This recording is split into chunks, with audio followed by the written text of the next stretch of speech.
Vamos a ver cómo creamos una tabla dinámica, que realmente el crear una tabla es bastante sencillo. Eso sí, tiene que tener un origen de datos, que es una tabla de las que hemos estado trabajando, una tabla pues que tiene su estructura de tabla, pero que aparte tiene diseño de tabla. En este caso vamos a trabajar con la tabla ventas. Entonces, la estructura debe de ser, como lo hemos manejado, multidimensional. Importantísimo que tengamos una columna específica para fechas. La mayoría de las cosas que trabajamos, pues, o con las que trabajamos, usamos la variable del tiempo, una variable de fechas. Entonces, como ya vimos en la introducción, no es recomendable hacer esta separación en diferentes hojas, en diferentes archivos. ¿Por qué? Porque al momento de hacer análisis, de hacer unas comparaciones o de pues revisar la información e incluso mejorarla, va a ser muy complicado. Así es que es más fácil manejar nuestros conceptos y agregarles el campo de fecha que agregar después las fechas acá o los meses y agregar los conceptos. Entonces hay que adaptar nuestros campos para que cada concepto tenga en este caso, una celda de fecha. ¿Por qué? Porque casi todas las actividades pues requieren una fecha. Si hacemos una compra, requiere una fecha de compra. Si hacemos una venta, es una fecha de venta. Si hacemos una baja, es una fecha de baja. Entonces, por lo regular, todas las operaciones o todas las acciones que hacemos ocurren en un intervalo de tiempo.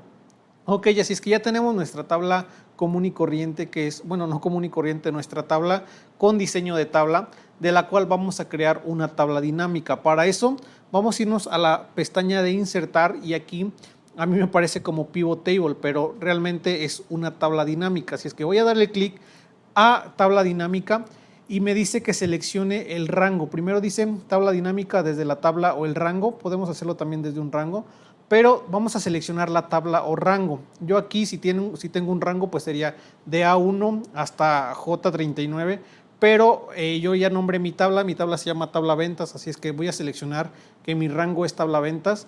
Puedo agregarla en una hoja de cálculo nueva o en una hoja de cálculo existente.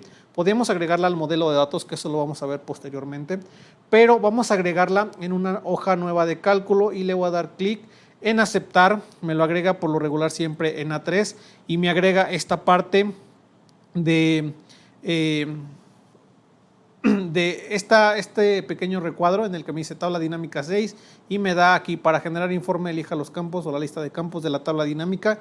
Es recomendable que siempre dejemos un espacio en la parte de arriba por si queremos agregar algunos filtros, así que recomendable hacerlo desde la 3 o la 4 en caso de que lo hagamos de manera aparte. Por ejemplo, voy a seleccionar aquí una nueva hoja y voy a posicionarme por ejemplo en B5 y desde aquí voy a agregarla. Entonces es una segunda forma de agregar una tabla dinámica, insertar pivot table, y ahora me pide que seleccione el rango o la tabla en la ubicación. Ahora me dice que es en la ubicación hoja existente en la hoja 4 en la celda B5.